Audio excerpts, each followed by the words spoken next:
الحمد لأهله والصلاة لأهلها أما بعد أعوذ بالله من الشيطان الرجيم بسم الله الرحمن الرحيم فقلت استغفروا ربكم إنه كان غفارا يرسل السماء عليكم مدرارا ويمددكم بأموال وبنين ويجعل لكم جنات ويجعل لكم أنهارا صدق الله العظيم قال النبی صلی اللہ علیہ وسلم التائب من الذنب کمن لا ذنب له او کما قال صلی اللہ علیہ وسلم۔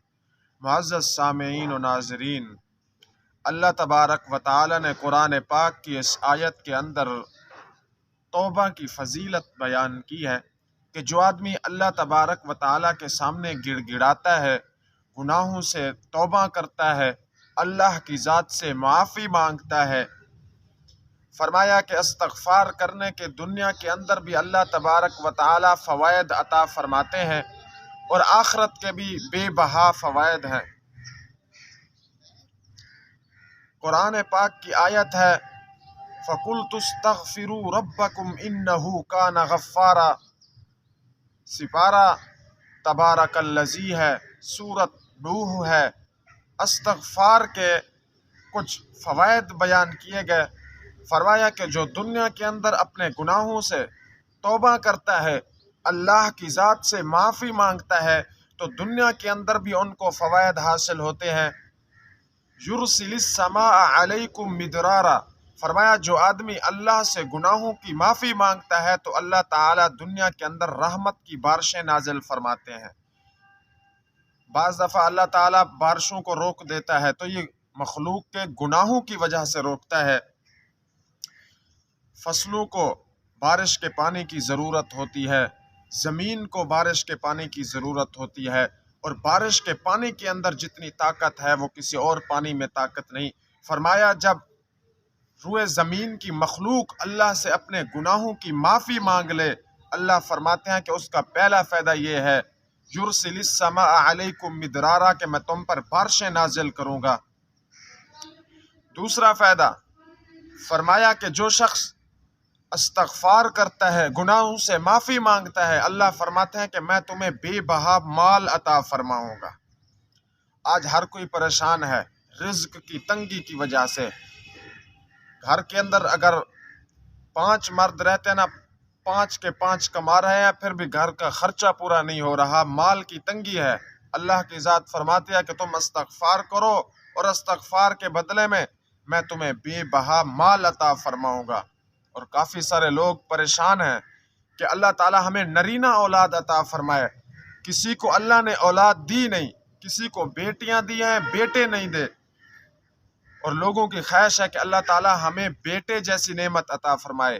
تو اللہ تعالیٰ فرماتے ہیں یمددکم باموال، میں تمہارے مالوں کو بھی بڑھا دوں گا، مال بھی بے بہا عطا کروں گا۔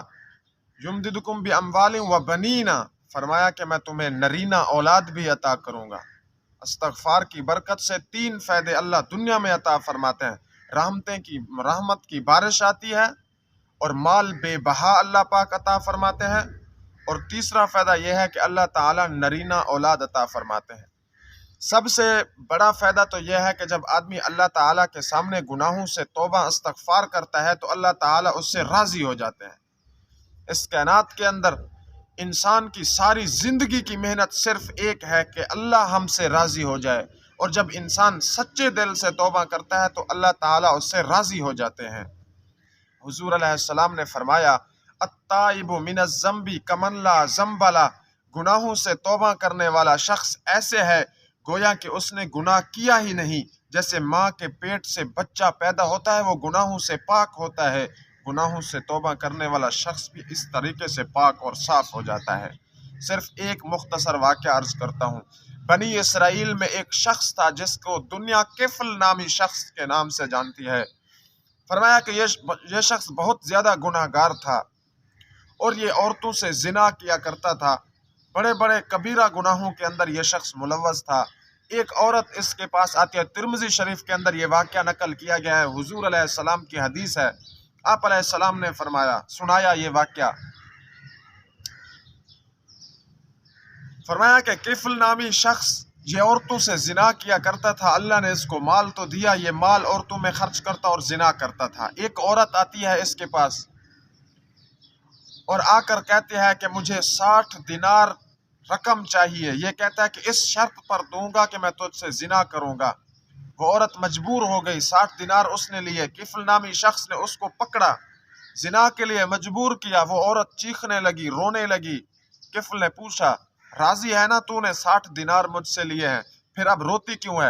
عورت نے کہا کفل کو کہ میں اللہ کی فرما بردار ہوں، عبادت گزار ہوں، میں نے زندگی میں کبھی کوئی گناہ نہیں کیا، اب مجھے پیسوں کی ضرورت تھی، گھر کے اندر بچے بھوکے ہیں تو اس وجہ سے میں پریشان ہو کر آئی، تو اللہ کے نام کی وجہ سے مجھے چھوڑ دے، میرے ساتھ زنا نہ کر۔ کفل نامی شخص کہتا ہے کہ میرے دل کے اندر اللہ کا خوف، روب، دبدبہ ایسا طاری ہوا کہ میں نے اس عورت کو بھی چھوڑ دیا، 60 دینار بھی اللہ کی رضا کے لیے اس کو دیے، اور میں نے وہاں پر پکی سچی توبہ کی۔ یہ حضور علیہ الصلوۃ والسلام کی زبانی واقعہ نقل کر رہا ہوں۔ فرمایا کہ کفل نامی شخص نے پکی سچی توبہ کی،